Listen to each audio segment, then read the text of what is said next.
Tuhan, mungkin boleh mempersiapkan diri. Sebentar lagi, 1-2 menit lagi kita akan mulai. Yang belum ke belakang, mungkin Bapak Ibu boleh mempersiapkan diri. Jadi kita akan dalam 1 jam ke depan, kita betul-betul seperti sedang ada di gereja. Jadi kita akan duduk tenang, tidak mondar-mandir, sebagai penghargaan dan rasa hormat kita kepada Tuhan kita.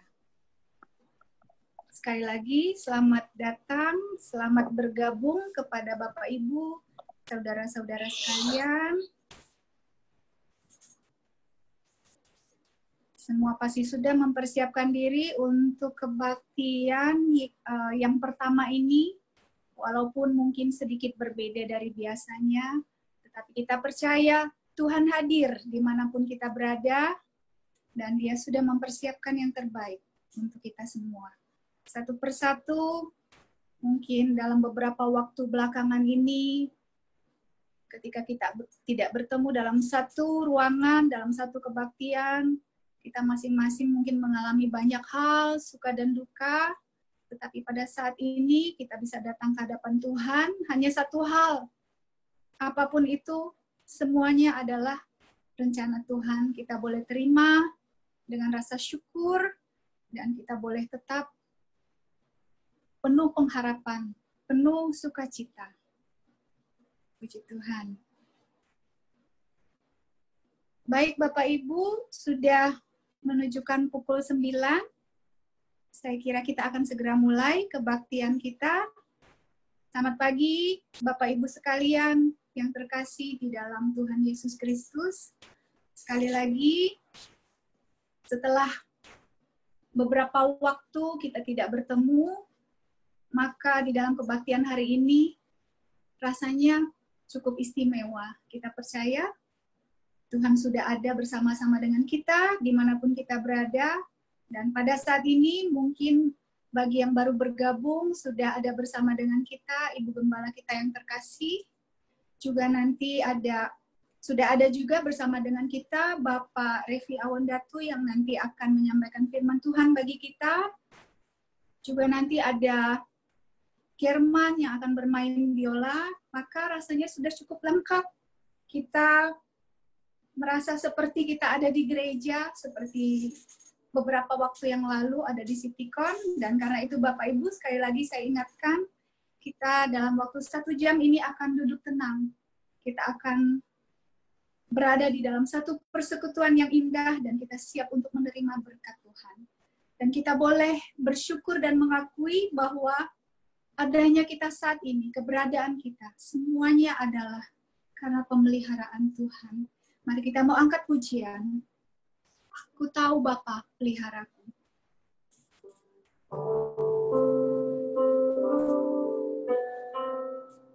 Haleluya. Ku tahu Bapa peliharaku.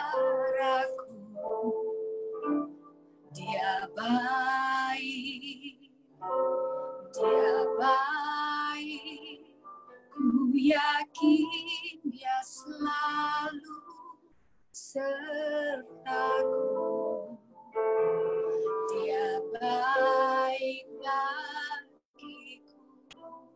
Ku tahu Bapa, ku tahu Bapa peliharaku. Dia baik, ku yakin Dia selalu sertaku. Dia baik bagiku. Lewat badai cobaan, semuanya mendatangkan kebaikan. Ku tahu Bapa peliharaku. Dia baik bagiku. Lewat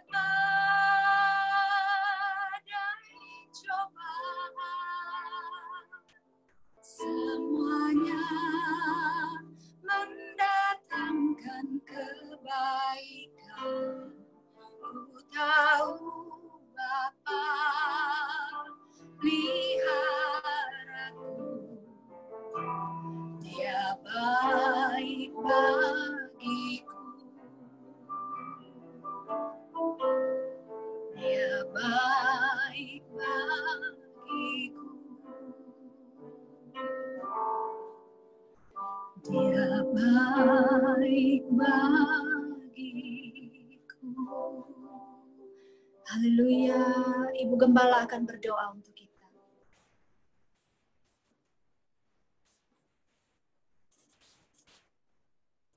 Tuhan, kami mengucap syukur untuk segala kebaikan-Mu, untuk segala sesuatu yang Engkau buat dalam hidup kami. Kami percaya Tuhan tidak ada yang salah karena semua rencana-Mu indah bagi kami. Kalau kami pagi hari ini boleh mengadakan ibadah melalui Zooming Tuhan, kami percaya bahwa Engkau pun hadir dan Tuhan Yesus mengurapi kami semua Tuhan dengan kuasa-Mu. Sehingga ibadah kami Tuhan ada mendatangkan berkat bagi kami semua yang mengikutinya. Terima kasih Bapa, terima kasih Yesus. Engkau mengurapi setiap hamba-hamba-Mu yang melayani pekerjaan-Mu pada pagi hari ini Tuhan. Biarlah ibadah kami tidak sia-sia Tuhan. Dan kami percaya Engkau akan mencurahkan berkat-Mu. Berkat sukacita, kemenangan bagi kami Tuhan. Ketika kami memuji Engkau Tuhan, segala beban kami boleh terlepas. Segala kekuatan yang dari Engkau boleh Engkau curahkan Tuhan. Memberikan selalu ya Tuhan Yesus sukacita-Mu. Terima kasih Bapak, terima kasih Yesus. Kami sudah berdoa dan mengucap syukur. Di dalam nama Tuhan Yesus Kristus. Haleluya. Amin. Selamat pagi, Tuhan memberkati. Terima kasih kepada Ibu Gembala. Memang di dalam pemeliharaan Tuhan, kita memiliki cara pandang yang berbeda. Indera kita juga berbeda. Kita selalu bisa merasakan kebaikan Tuhan. Tidak ada yang bisa menghalangi. Apapun mungkin tantangan yang kita hadapi, kita selalu bisa menghadapi dengan penuh sukacita. Karena itu Bapak dan Ibu sekalian, mari kita mau memanjatkan syukur kita dengan penuh sukacita. Jangan lupa kiri kanan lihat, berikan senyum. Kita angkat pujian, kecaplah dan lihatlah. Haleluya. Kecaplah dan lihatlah betapa baiknya Tuhan. Berbahagia yang berlindung padanya. Takutlah akan hai orangnya yang kudus, tak kekurangan yang takut akan Dia. Kecaplah, kecaplah dan lihatlah betapa baiknya Tuhan. Berbahagia yang berlindung padanya. Takutlah akan Tuhan, hai orangnya yang kudus, tak kekurangan yang takut akan Dia. Amin.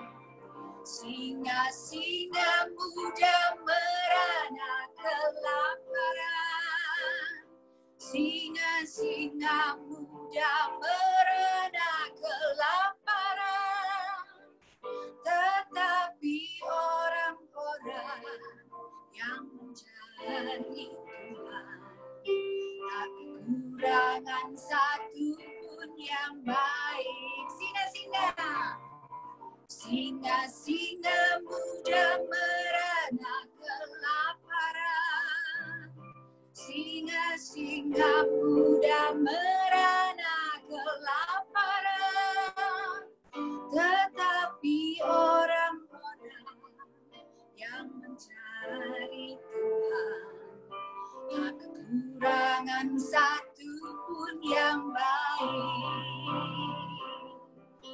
Tak kekurangan satu pun yang baik. Tak kekurangan satu pun yang baik. Haleluya. Di dalam Tuhan kita dipenuhkan, kita tidak akan kekurangan satu pun hal yang baik. Selanjutnya kita akan mendengarkan permainan biola dari German. Dipersilakan.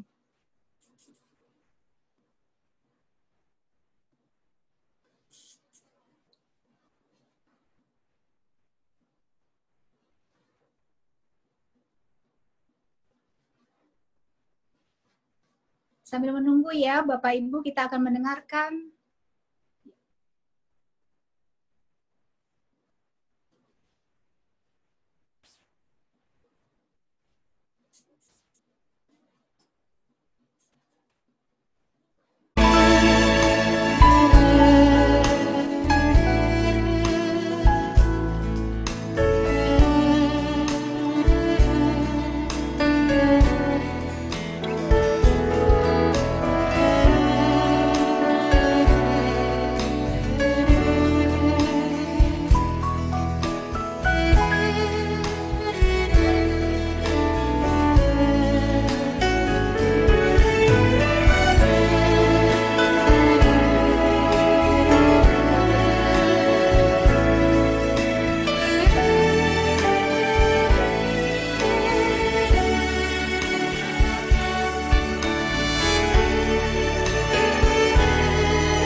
haleluya.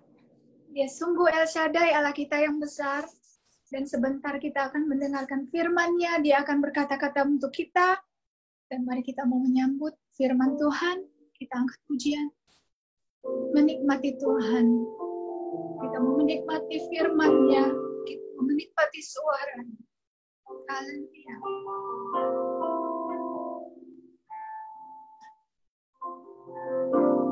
Ku ingin menikmati pribadi-Mu Tuhan, seperti sari-Mu, mata air jernih, harta dan kekayaan, pangkat emas dan perak, tak sebanding dengan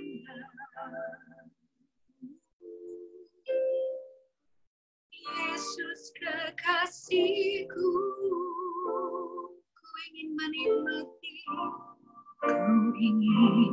menikmati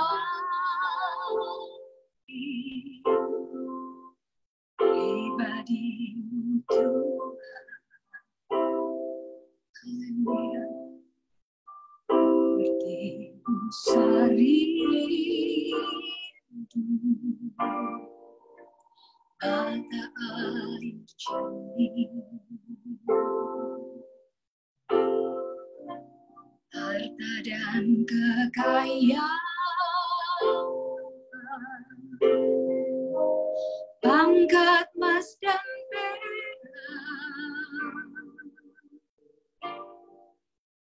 tak sebanding dengan Yesus kekasihku.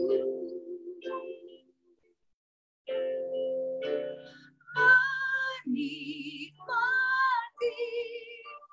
Tuhan, menikmati Yesus di setiap waktu. Kau berharga,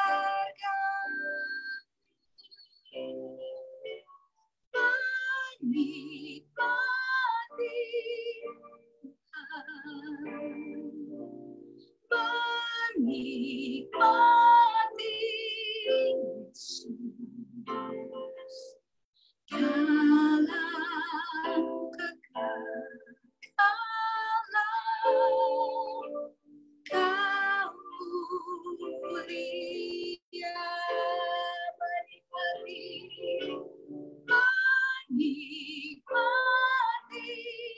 Tuhan, menikmati Yesus di setiap waktu. Kau berharga,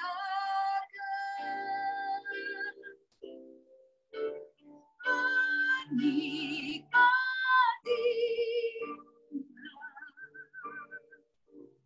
Tuhan, menikmati Yesus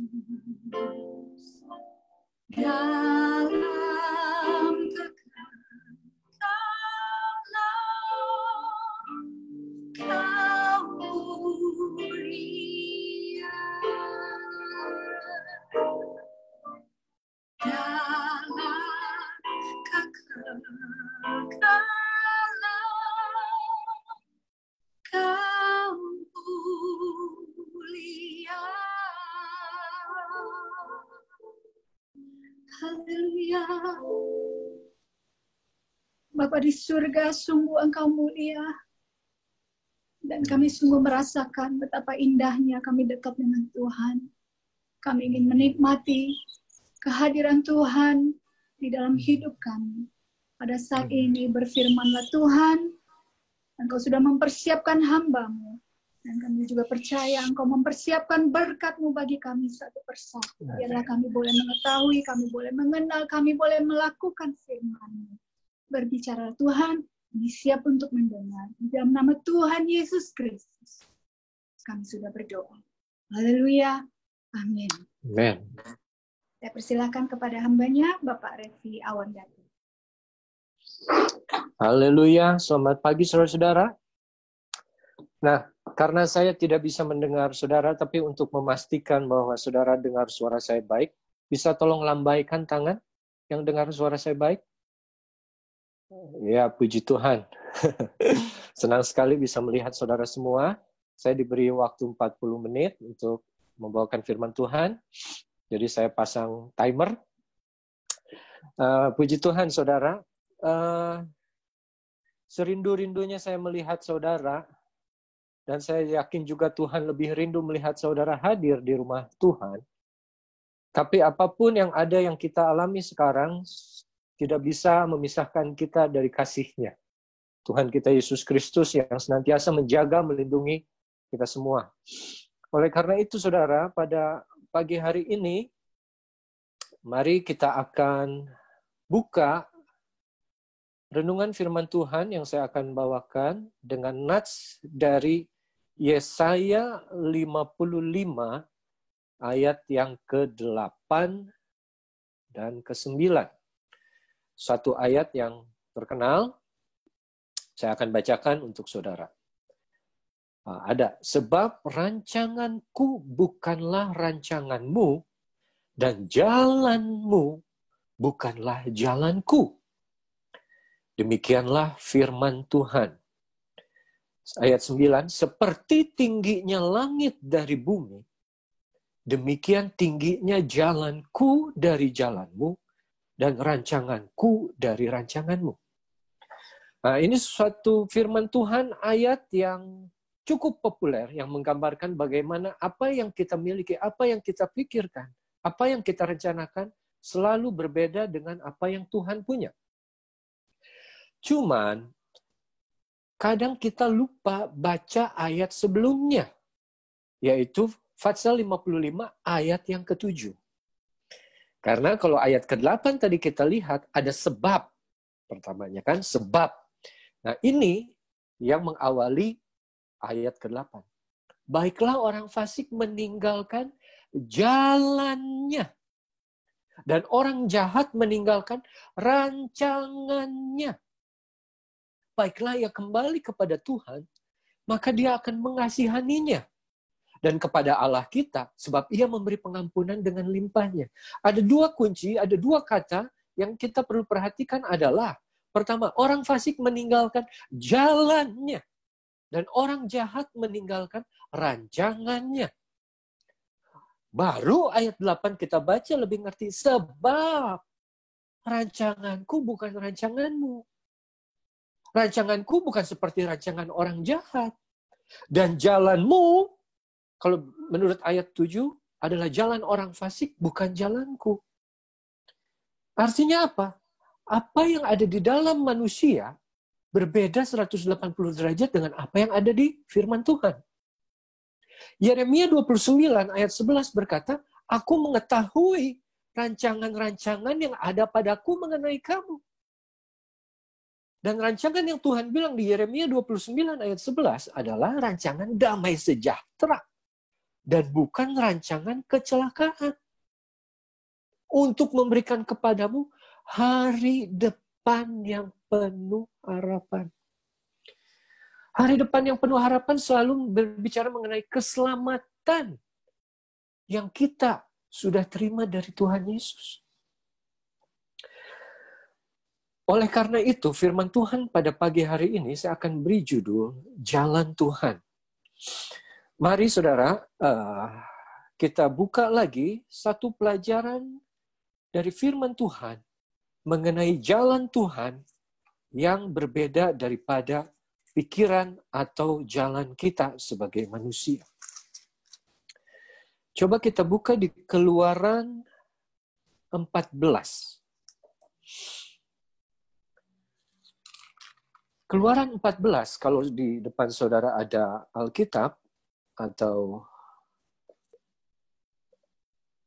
handphone, itu berbicara mengenai persiapan orang Israel akan menyeberang Laut Teberau atau Laut Merah.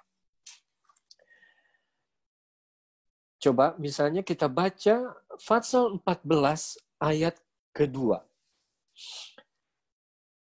Katakanlah kepada orang Israel supaya mereka balik kembali dan berkemah di depan Pihahirot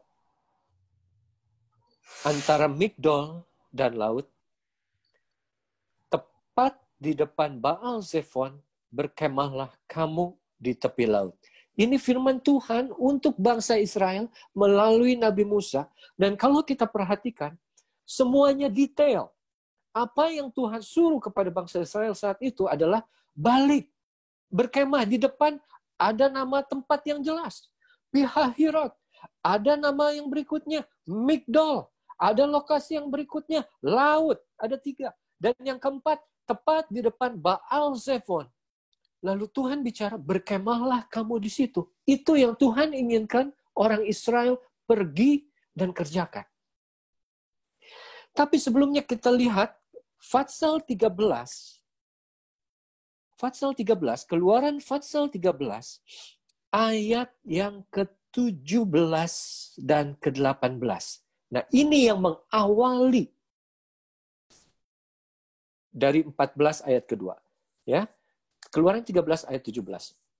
Setelah Firaun membiarkan bangsa itu pergi, Allah tidak menuntun mereka melalui jalan ke negeri orang Filistin. Walaupun jalan ini yang paling dekat. Sebab firman Allah, jangan-jangan bangsa itu menyesal apabila mereka menghadapi peperangan sehingga mereka kembali ke Mesir. Ayat 18. Tetapi Allah menuntun bangsa itu berputar melalui jalan di padang gurun menuju ke Laut Teberau. Dengan siap sedia berperang, berjalanlah orang Israel dari tanah Mesir. Dari dua ayat itu kita lihat banyak kata mengenai jalan. Dan kita belajar, saudara, sebetulnya kita tahu dari Mesir menuju Kanaan, perjalanan bisa ditempuh dalam 11 hari. Dan kalau misalnya saudara lihat tangan saya, taruhlah ini Mesir, untuk naik ke daerah Kanaan, ini hanya 11 hari, dan jalan yang paling dekat menyusuri pantai Laut Tengah. Tapi Tuhan tidak pilih itu. Tuhan tidak pilih jalan yang terdekat. Tuhan tidak pilih jalan yang termudah. Malah kita baca di ayat ke-18 tadi, tidak perlu ditampilkan lagi, Allah menuntun bangsa itu berputar melalui jalan di padang gurun. Jadi yang harusnya naik, dari Mesir naik ke Kanaan, dia malah dari Mesir turun dan berputar selama 40 tahun. Lalu kita bingung, kenapa Tuhan tidak memimpin bangsa Israel melalui jalan yang sudah ada? Jalan yang sudah memang dilewati orang-orang penduduk saat itu. Jalan penghubung antara Mesir dan Kanaan sudah ada itu jalan. Dan memang sudah digunakan. Jawabannya kenapa? Kita baca di ayat 17 tadi, Tuhan bilang, jangan-jangan bangsa ini menyesal apabila mereka menghadapi peperangan, sehingga mereka kembali ke Mesir. Saya akan baca dalam bahasa Inggris, dalam terjemahan New King James. Lest perhaps the people change their minds when they see war and return to Egypt. Tuhan tahu, Tuhan mencegah, jangan sampai bangsa Israel merubah pikirannya saat mereka melihat ada peperangan dan mereka kembali ke Mesir. Saudara, dari Mesir ke tanah Kanaan, jalan yang paling dekat itu, banyak sekali benteng-benteng yang didirikan oleh bangsa Mesir, dan juga benteng-benteng yang didirikan oleh bangsa-bangsa yang ada di Kanaan. Sebagai menara kontrol, menara pengawas, menara militer, yang akan memberitahukan siapa yang keluar masuk. Tuhan bisa lihat bahwa hati bangsa itu akan terpengaruh. Pikiran bangsa itu akan berubah saat mereka melihat apa yang ada di tengah-tengah perjalanan itu. Tuhan yang memiliki, Tuhan yang maha tahu segalanya, dia tahu bahwa pikiran kita separuh besar, sebagian besar akan terpengaruh oleh apa yang kita lihat. Dan saat apa yang kita lihat membuat kita takut, itu akan merubah pikiran kita. Dan saat pikiran kita berubah, kita akan lupa tujuan awal kita pergi kemana. Tujuan awal kita meninggalkan Mesir, meninggalkan dunia, bertobat, meninggalkan hidup yang lama untuk menikmati berkat-berkat Tuhan. Tapi begitu dilihatnya ada tantangan, ada ancaman. Yang Tuhan takutkan adalah bangsa Israel berubah pikiran dan berbalik ke Mesir. Oleh karena itu, saudara, Tuhan pilih jalan lain, jalan yang tidak umum, jalan yang tidak pernah ada. Jalan melalui padang gurun. Siapa yang mau lewat padang gurun? Tujuannya kemana padang gurun itu? Firman Tuhan memang berkata untuk menuntun mereka ke Laut Teberau. Tapi Tuhan tahu, seandainya, walaupun Tuhan pimpin lewat jalan yang sudah ada, jalannya manusia, bikinannya manusia, yang sering dipakai oleh manusia, itu bisa membuat bangsa Israel berubah pikiran dan meninggalkan Tuhan, lalu kembali ke Mesir. Tapi apa yang kita belajar? Justru kadang kita pikir untuk mencapai satu tujuan, satu posisi, satu berkat Tuhan. Kita lihat, ini loh Tuhan caranya. Ini loh jalannya Tuhan. Ini yang paling dekat. Semua orang juga pakai cara ini. Tapi kok kenapa engkau tidak membiarkan aku melalui cara ini? Mungkin di dalam bagian pekerjaan kita ingin bekerja satu tempat dan Tuhan gagalkan. Kita ingin bisnis dengan orang itu, Tuhan gagalkan. Kita ingin menikah dengan satu orang itu, Tuhan gagalkan. Kita punya rencana apapun dan mungkin Tuhan gagalkan. Dan Tuhan beri jalan yang lain. Itu maksudnya adalah untuk melindungi kita.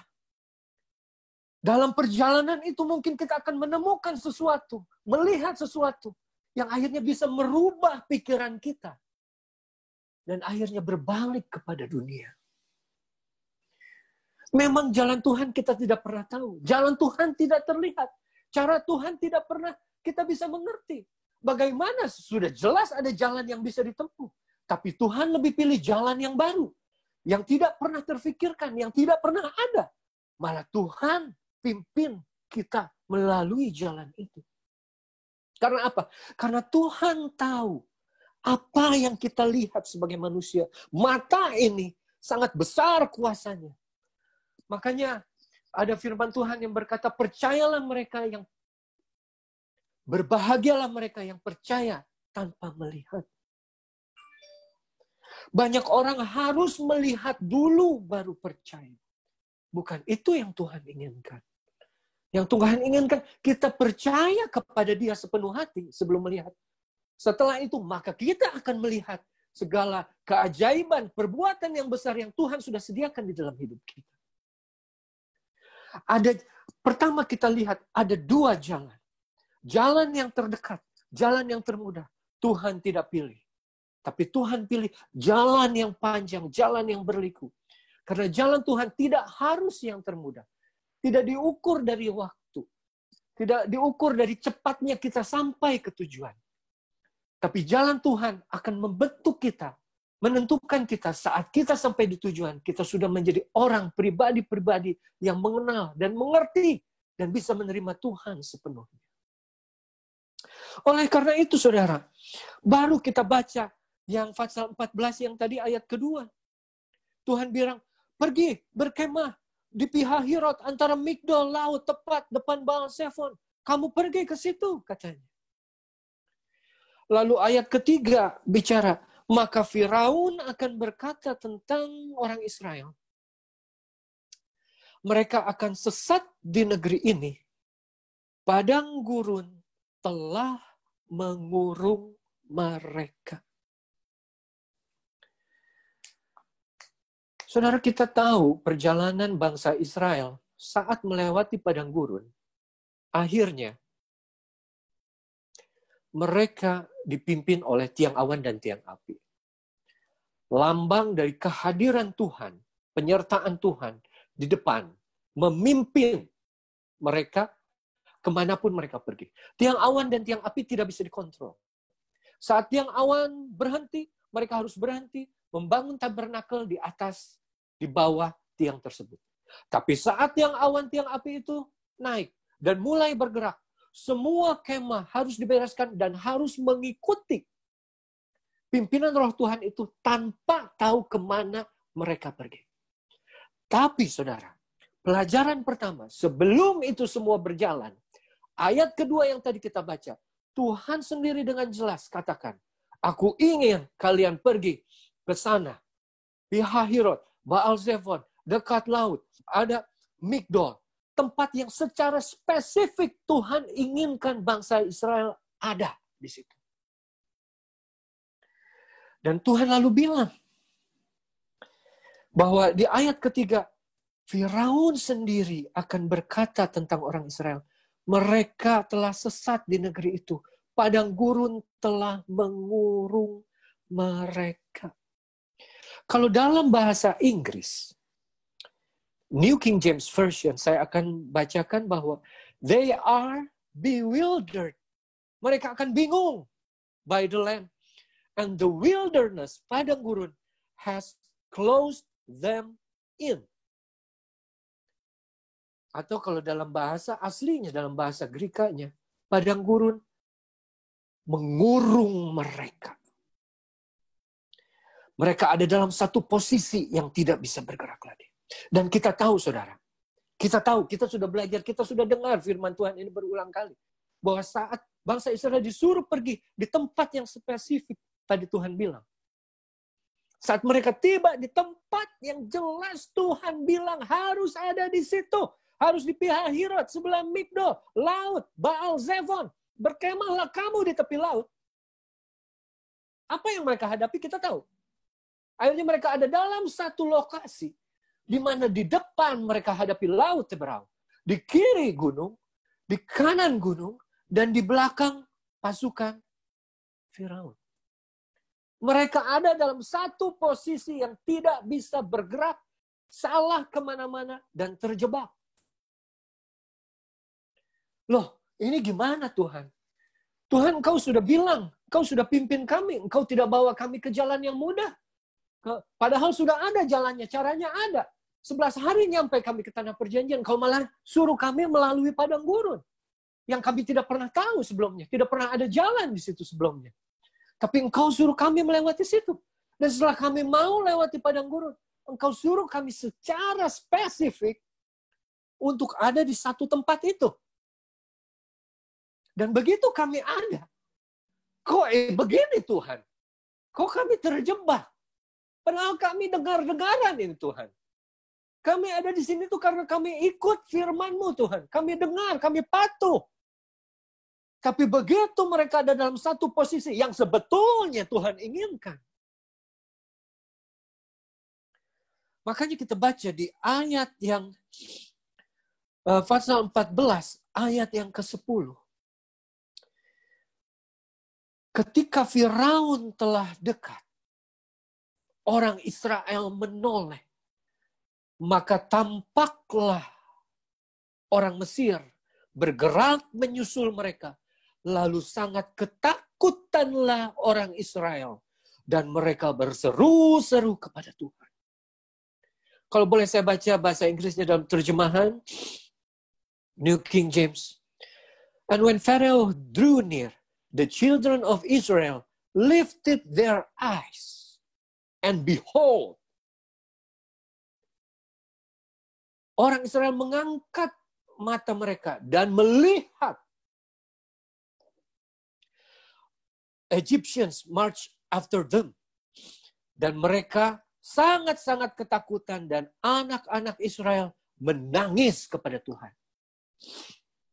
Lihat saudara, apa yang Tuhan cegah terjadi.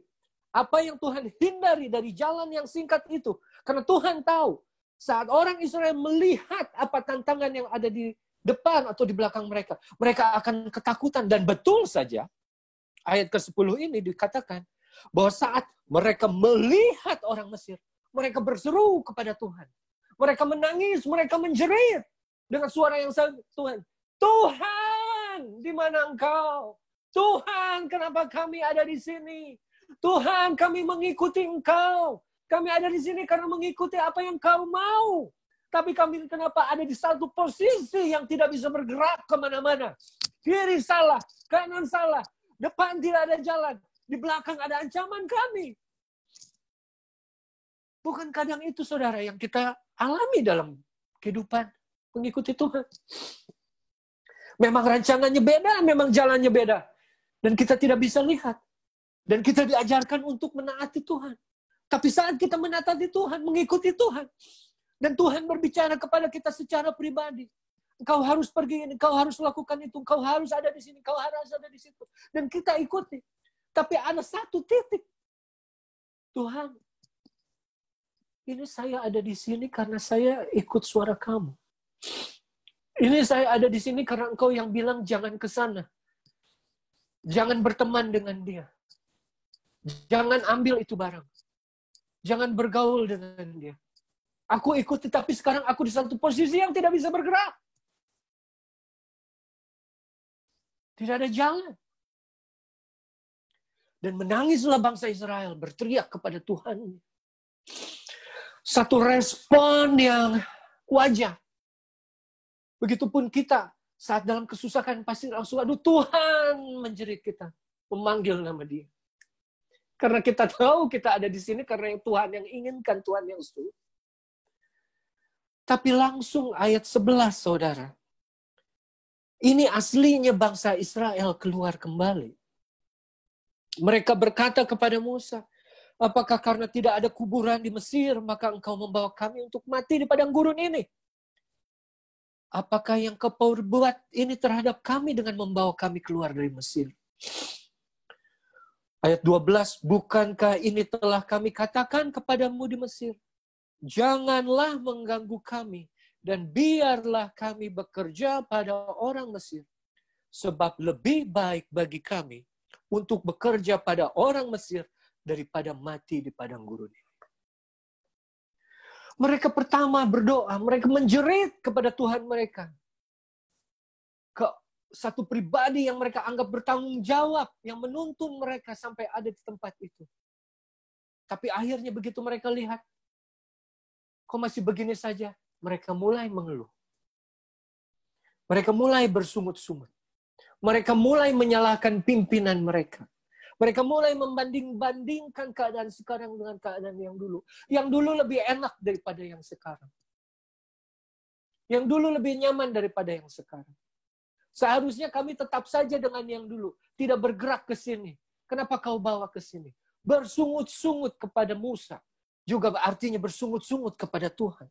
Bersungut-sungut kepada pimpinan kita. Artinya kita juga bersungut-sungut kepada Tuhan. Yang sudah menempatkan pemimpin itu ada di atas kita. Makanya hati-hati saudara. Memang boleh kita mengalami satu masalah yang sulit. Dan kita berteriak kepada Tuhan. Dan walaupun keadaan betul-betul kita lihat tidak ada jalan keluar. Tapi jangan pernah kita bersungut-sungut. Apalagi kita menyalahkan pimpinan kita. Bangsa Israel menyalahkan Musa. Tidakkah mereka lupa? Musa ini adalah yang diangkat Tuhan menjadi pemimpin mereka. Musa ini yang memimpin mereka keluar dari Mesir. Tapi sedemikian jasa besar seorang Musa pun langsung mereka lupakan. Saat ada kesusahan yang mereka pikir tidak ada jalan keluar. Ayat ke-13, saudara. Tapi berkatalah Musa kepada bangsa itu, janganlah takut. Ingat, takut ini masalah yang terbesar dan masalah yang pertama yang menjadi penyebab bangsa Israel ingin kembali ke Mesir. Dari awal tadi. Dari awal. Saudara kalau ingat Fatsal 13 yang tadi kita baca, Tuhan menghindari kita melalui jalan itu supaya kita jangan jadi takut, kecut. Dan ternyata mereka tetap takut karena melihat ancaman yang datang. Tapi firman Tuhan, Musa berkata, jangan takut, berdirilah tetap, lihatlah keselamatan dari Tuhan yang akan diberikannya kapan? Hari ini. Bukan besok, bukan lusa, bukan minggu depan. Hari ini. Sebab orang Mesir yang kamu lihat kapan? Hari ini. Tidak akan kamu lihat lagi untuk selama-lamanya. Haleluya. Saudara perhatikan ayat ini. Saudara renungkan ayat itu. Ada 3 kali lihat di situ. Musa berkata, lihatlah keselamatan dari Tuhan. Jangan lihat kepada ancaman. Jangan lihat kepada musuh Mesir. Yang tidak akan kamu lihat lagi. Tuhan harus menjadi satu-satunya fokus kita. Saat kiri, kanan, depan, belakang, sekitar kita, jalan tertutup. Kita tidak bisa bergerak. Yang kita bisa lakukan hanya melihat ke atas. Memandang kepada Tuhan. Dan percaya bahwa Tuhan yang membawa saya sampai sekarang sudah ada di titik ini. Dia akan bertanggung jawab juga untuk melepaskan kita semua. Saudara yang baik, memang jalan Tuhan tidak selalu mudah. Dan tidak kita mengerti. Kenapa kita bisa ada di posisi kita sekarang masing-masing hari ini. Saat ini pun, saya percaya, tidak semua dari kita bisa paham. Mungkin kita di posisi seperti orang Israel yang sudah tidak bisa bergerak lagi kemana-mana. Kiri kanan sudah tidak bisa gerak, depan tidak bisa gerak, belakang tidak bisa gerak. Tapi kalau saudara percaya, ini semua adalah pekerjaan dari Tuhan. Dan Tuhan sudah memberikan jalannya dan kita mengikuti Tuhan. Kita juga harus percaya bahwa Tuhan akan memberikan keselamatan. Kapan? Hari ini.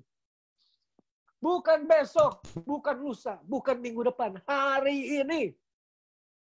Dan kalau kita lanjut di ayat 14.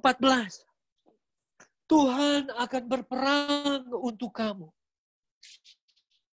Dan kamu akan diam saja. Saudara, diam saja yang di sini. Bukan diam pasif dalam pengertian fisik. Tapi diam, keep silent. Tutup mulut kita. Kalau kita belajar dari firman Tuhan yang barusan kita baca. Ya, bangsa Israel berdoa kepada Tuhan. Berteriak kepada Tuhan. Itu hanya sepenggal kecil dari ayat ke-10. Tapi ayat 11 dan 12. Lebih panjang mereka bersungut-sungut. Lebih panjang mereka mengadukan. Mengutuk. Membanding-bandingkan. Dan Musa bilang, Tuhan yang akan berperang untuk kamu. Dan kamu akan diam saja. Jaga mulut saudara. Daripada mengucapkan hal-hal yang tidak baik. Mengkritik sana, mengkritik sini. Tidak menjadi berkat. Bersungut-sungut, mengeluh saja. Hanya bisa melihat masalah. Bukan jalan keluar. Lebih baik diam saja. Musa bilang, Tuhan yang akan berperang. Kamu diam. Jangan banyak omong. Jangan banyak komentar. Kalau ada masalah. Percaya saja. Lihat keselamatan yang dari Tuhan yang akan datang. Jangan banyak ngomong. Mengeluh. Marah-marah. Saudara. Kalau kita baca berikutnya lagi. Ayat ke-15. Setelah kamu akan diam saja. Lalu berfirmanlah Tuhan kepada Musa. Mengapa engkau berseru-seru demikian kepadaku? Katakanlah kepada orang Israel supaya mereka berangkat. Kalau boleh saya baca dalam bahasa Inggris. Why do you cry to me? Tell the children of Israel to go forward. Untuk pergi maju. Musa, kau sudah bilang kepada bangsamu. Jangan takut. Lihat keselamatan. Berdiri tetap. Dan kau sudah bilang juga Tuhan yang akan berperang ganti kamu. Dan kamu akan diam saja. Mengapa kamu masih banyak ngomong, Musa? Dan Tuhan bilang, katakan kepada bangsa itu, go forward, maju. Sudah saatnya bergerak. Bukan diam saja. Dalam bahasa aslinya, bahasa Ibrani, go forward, maju itu. Artinya bangsa Israel harus membereskan kemah-kemah. Mereka sudah berkemah di situ. Tenda-tenda dibereskan, diangkat semua pasak. Dan disiapkan. Dan mereka harus bergerak maju. Maju kemana? Ke depan. Go forward. Depan mana ini? Depan itu laut. Ya. Tapi itu yang Tuhan inginkan. Apakah laut sudah dibuka? Belum. Laut Teberau masih seperti laut yang menggelora. Masih ada di depan kita. Tapi Tuhan suruh kita. Tuhan suruh bangsa Israel untuk bergerak dulu. Untuk percaya kepada firman-Ku. Kamu ambil tindakan. Dan kamu akan lihat perbuatan besar yang akan aku kerjakan bagi kamu. Manusia kadang hidup dalam hukum yang berbeda. Manusia harus, saya lihat dulu Tuhan, baru percaya. Seperti Thomas. Tapi Tuhan bilang, kamu percaya dulu. baru kamu akan lihat mujizat yang terbesar yang pernah akan kamu saksikan. Dan kamu akan melakukan itu semua dengan diam. Aku yang akan berperang ganti kamu. Dan kamu akan diam. Yang kamu harus kerjakan, diam dan bergerak. Diam dan maju. Diam dan bekerja. Banyak orang apa seperti bangsa Israel? Diam secara fisik, tapi mulutnya banyak ngomong. Banyak kritik. Banyak mengeluh. Banyak bersungut-sungut. Ngomong ini bagaimana situasi, ini bagaimana bisnis ini, bagaimana ini, itu. Tapi apa yang Tuhan inginkan dari bangsa Israel adalah diam, jangan banyak omong. Percayalah, aku yang akan berperang ganti kamu. Yang kamu harus lakukan sekarang maju. Saudara ingat, waktu bangsa Israel meruntuhkan tembok Yeriko, apa yang mereka lakukan? Berputar kan? 1 kali sehari. Tapi mereka diam. Tidak mengomong. Tapi mereka bergerak. Mereka bekerja. Saat Tuhan bilang, go forward, maju. Bangsa Israel harus maju. Baru setelah itu dia bilang, dan engkau Musa akan mengangkat tanganmu. Dan langsung itu laut akan terbelah. Pertolongannya kapan? Langsung hari itu juga. Saudara, kalau kita ikut Tuhan, ikut maunya Tuhan, dengar-dengar suara Tuhan, sampai ada di satu posisi yang kita pun kadang bingung. Kenapa ini ada di sini? Aku di posisi yang sangat sulit, padahal Tuhan suruh di sini. Itu adalah satu setup, satu persiapan yang Tuhan sediakan untuk kita. Melihat keajaibannya, perbuatan-perbuatan yang besar, yang tidak akan pernah kita bayangkan, kita pernah akan alami. Tuhan sudah siapkan. Apa yang kita harus lakukan? Percaya, ikut, dan taat. Karena saat Tuhan bilang, tutup mulut dan maju. Itu saja yang Tuhan inginkan dari kita. Orang percaya tidak banyak ngomong. Orang yang tidak percaya yang banyak ngomong itu. Saudara, kita belajar ada 2 hal dari sini. Pertama, ada 2 jalan yang tadi di awal kita tahu. Jalan yang paling dekat dari Mesir ke Kanaan. Tuhan tidak pilih. Jalan melalui padang gurun yang berputar-putar. Tuhan pilih. Yang kedua, saat ada dalam satu posisi yang kita lihat tidak ada jalan. Dan disinilah Tuhan membuat jalan. Laut dikeringkan di belah 2. Mujizat paling besar di perjanjian lama yang ditulis adalah mujizat bangsa Israel menyeberang Laut Tebral. Ditulisnya tidak ada mujizat yang lebih besar dari mujizat ini. Dan Tuhan sudah siapkan untuk bangsa Israel. Tuhan bisa memberi jalan kepada kita. Jalan yang tidak pernah kita pikirkan. Tuhan bisa membuat jalan dari sesuatu yang tidak ada jalan. Itu zaman perjanjian lama. Tapi setelah Yesus datang, Tuhan tidak lagi memilihkan jalan. Tuhan tidak lagi membuka jalan. Tapi Yesus sendiri bilang, akulah jalan dan kebenaran dan hidup.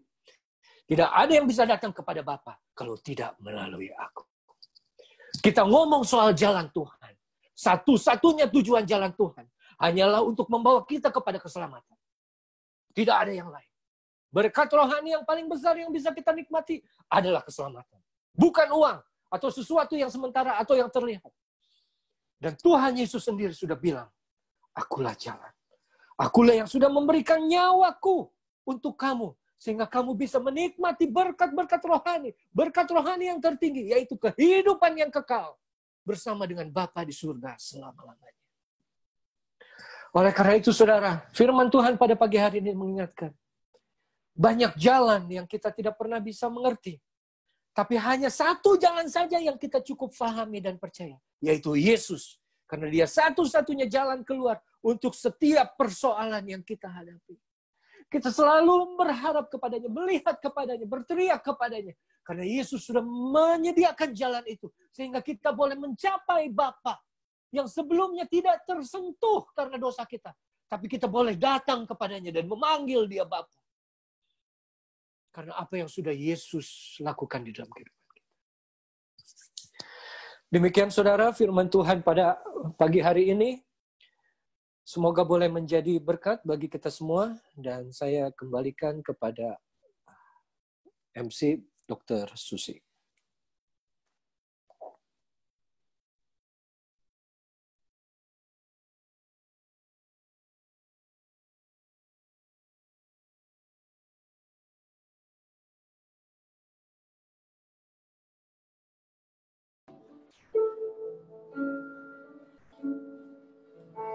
Dia buka jalan saat tiada jalan, dengan cara yang ajaib. Dibukanya jalanku, dia menuntunku dan memeluk diriku dengan kasih dan kuasa-Nya. Dia buka jalan, dia buka jalan di belantara, dia tetap menuntun. Sungai di gurun ku temui, langit bumi kanannya, tapi firman-Nya tetap. Saat ini dia buka jalan, dia buka jalan saat tiada jalan, dengan cara yang ajaib. Dibukanya jalanku, dia menuntunku dan memeluk diriku dengan kasih dan kuasa-Nya. Dia buka jalan, dia buka jalan dengan kasih dan kuasa-Nya. Dia buka jalan, dia buka jalan. Haleluya. Bapa di surga, terima kasih untuk firman-Mu bagi kami pada hari ini. Kami boleh diingatkan, bukan di mana kami berada, bukan apa yang kami hadapi, tetapi dengan siapa kami berjalan. Karena ketika kami berjalan bersama dengan Engkau, tidak ada jalan yang buntu, tidak ada putus asa, tetapi selalu ada jalan yang terbuka bagi kami. Biar tugas kami adalah kami memeriksa kembali, adakah kami terus berjalan di dalam jalan-Mu, di dalam jalan kebenaran. Terima kasih untuk hamba-Mu yang sudah Engkau pakai. Biarlah kami berdoa untuk hamba-Mu dengan segenap keluarganya. Juga Ibu Gembala yang kami kasihi. Biarlah Tuhan, kasih setia Tuhan boleh menyertai mereka. Engkau berikan sukacita, tubuh yang sehat, satu kesatuan hati dan pikiran di dalam melayani pekerjaan Tuhan. Terima kasih untuk firman-Mu Tuhan. Kami sungguh dipuaskan dan kami sungguh dikuatkan. Di dalam nama Tuhan Yesus, kami berdoa dan mengucap syukur. Haleluya. Amin. Bapak Ibu, saya percaya kita semua sudah menerima berkat Tuhan. Dan sebelum kita menutup kebaktian kita pada hari ini, sedikit pengumuman untuk kita. Minggu depan, kebaktian akan berjalan seperti hari ini, jam 8.15, ada doa Bidstone. Kemudian jam 9 tepat, kita akan mulai kebaktian berjalan kira-kira 1 jam. Dan jangan lupa Bapak Ibu, jangan hanya kita yang menerima berkat, biarlah kita boleh mengajak, mungkin ada yang satu rumah, tapi belum mengikuti kebaktian, kita boleh persiapkan juga kepada saudara-saudara kita di mana saja, handai taulan kita, teman-teman kita boleh bagi link yang nanti akan diberikan. Jangan khawatir, untuk Zoom ini kita cukup punya banyak kuota, ada kira-kira bisa sampai 500 orang, biarlah kita boleh memakai kesempatan ini untuk membagikan berkat Tuhan kepada saudara-saudara di mana saja berada. Demikianlah Bapak Ibu, kita akan segera menutup kebaktian kita. Kita mau puji Dia. Saya undang Bapak Ibu untuk bangkit berdiri. Kita mau menaikkan ucapan syukur dan terima kasih kita.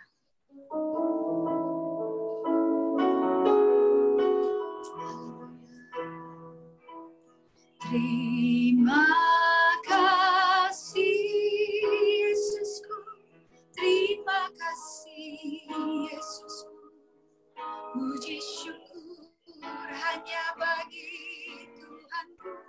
Terima kasih Yesusku, terima kasih Yesusku, puji syukur hanya bagi Tuhanku.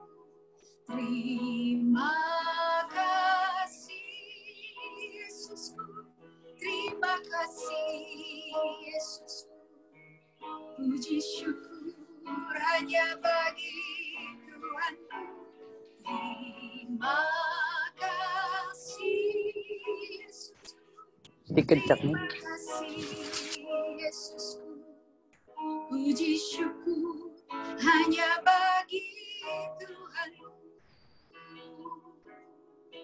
Puji syukur hanya bagi Tuhanku. Haleluya, puji Tuhan. Bapak Luki akan membawa doa berkat.